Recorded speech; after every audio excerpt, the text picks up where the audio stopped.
Imagine a time where stealing shoes got you boiled, flayed, or used as a public demonstration of what "don't steal" really meant. Civilizations didn't just quietly execute their criminals. They performed these executions in front of cheering crowds, treating human suffering like halftime entertainment. But from a logistical standpoint, you have to ask, why? A simple sword to the neck is cheap and fast. Why would a state invest heavy resources into bizarre rituals and overly complex torture devices to kill someone? The statecraft ROI weighs the input, the resource cost and engineering effort, against the outcome, public deterrence, and the sheer duration of suffering. These methods functioned as calculated investments in social control, using public agony as a measurable political currency. Take the Renaissance iron boot. The state cast metal casings, forged iron wedges, and paid interrogators to swing hammers for hours. Squeezing flesh and shattering shin bones was the only goal, yet the victim often survived to confess. In ancient Rome, killing a parent was a cosmic offense. The state demanded retaliation that matched the perceived gravity of the crime. They called it poina coulae, the punishment of the sack. The condemned was sewn inside alongside a live dog, a snake, a monkey, and a rooster. The bag was tied shut and thrown into a river. Inside, the victim drowned while being mauled by 4 terrified animals who hated the situation as much as they did. Sourcing live monkeys and snakes for every parricide was an absolute logistical nightmare. The symbolic deterrence was incredibly high, but the cost of animal procurement makes this a deeply inefficient D-tier investment. For executions generating massive fear, the 17th century French breaking wheel required a massive wooden wagon wheel, iron clubs, and a cleared-out town square for the cheering crowd. Executioners deliberately shattered the victim's bones limb by limb, keeping them alive just long enough to fold them between the spokes like human origami.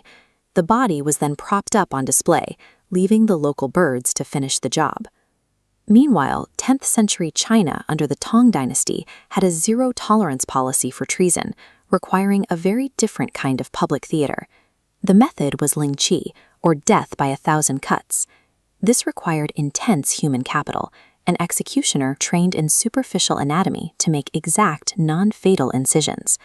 By strictly avoiding all major arteries, the executioner slowly peeled away layers of muscle, skin, and tendon over several hours.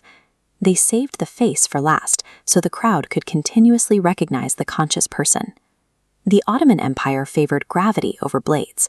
Military deserters faced impalement, which required binding victims and hoisting them over a greased wooden stake. Lowering a human body onto a point without immediately killing them took precise calibration. Executioners bypassed major organs, skewering the victim inch by inch and leaving them alive on the post for up to 24 hours. These C-tier spectacles achieved maximum public terror, but their efficiency was absolutely poor. They relied completely on grueling, error-prone manual labor of specialized executioners to keep the performance going. Medieval France realized you didn't always need a crowd. Their castles doubled as prisons, built with specific chambers designed to make a human legally disappear. They called it an oubliette, meaning to forget. The state dropped the prisoner into a vertical stone shaft and slammed the heavy grate shut. That was the entire investment. The victim stood ankle-deep in filth in the pitch black until madness and starvation took over. Early Islamic Persia utilized a similar reliance on physical laws, with a method of sawing criminals in half vertically. They hung the victim upside down, forcing blood to remain in the brain. By weaponizing gravity, executioners ensured the victim stayed completely conscious as a 2-man saw cut downward, right up until the blade hit the spinal cord. B-tier punishments reveal a dark optimization. By leveraging passive environmental factors like total darkness and gravity, states drastically lowered the physical effort required to inflict profound suffering. In 1500s England, betraying the crown demanded a theatrical response on a massive scale. The punishment for treason was being hanged, drawn, and quartered. This required horses for dragging, thick ropes for hanging, heavy chopping blocks, and manual disembowelment in a public square. The crowd watched as the victim's intestines were pulled out and burned while they still breathed. Then, executioners hacked off their head and chopped the limbs into 4 pieces to serve as grotesque road signs on the city gates. Compare that flesh and blood theater to ancient Greece's brazen bull, an execution method so over-engineered it functioned as a vanity project. Locked inside a hollow bronze bowl, a fire roasted the victim alive, while acoustic tubes converted their agonizing screams into a roaring animal. The problem with inventing custom murder statues is the risk to the creator. The tyrant who received the brazen bowl tested its acoustics by locking the engineer inside. A-tier methods represent the absolute peak of theatrical overreach. They were messy, wildly expensive, and constantly prone to mechanical or political failure. The highest tier of cruelty requires minimal effort from the state, while yielding the absolute maximum in prolonged suffering. To find it, we have to look at the deep forests of Southeast Asia. Bamboo torture required almost zero active effort. Executioners simply strapped a mobilized victim flat over a patch of young, sharpened bamboo shoots and walked away. Under the right conditions, bamboo grows incredibly fast. Within 48 hours, the sharp green shoots naturally drove themselves upward, piercing the skin and skewering the victim's muscles and organs. The Persian Empire mastered this outsourced brutality with scaphism, an incredibly vile and highly calculated method.